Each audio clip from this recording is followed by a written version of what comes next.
Une opération d'écroutage, c'est ainsi que l'on appelle le fait d'enlever le bitume. Et il n'y a pas que les engins de chantier qui s'y emploient.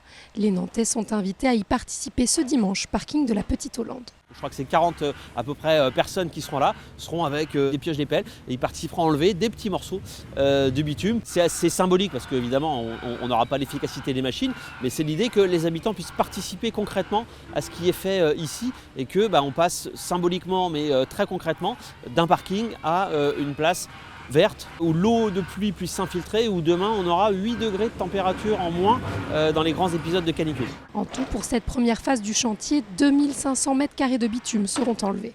Là, on retrouve les sables des Loirs qui sont en fait mélangés avec des limons. Donc là, pour le moment, on parle des terres qui ont été confinées sans contact avec l'eau ou avec l'air pendant plusieurs années.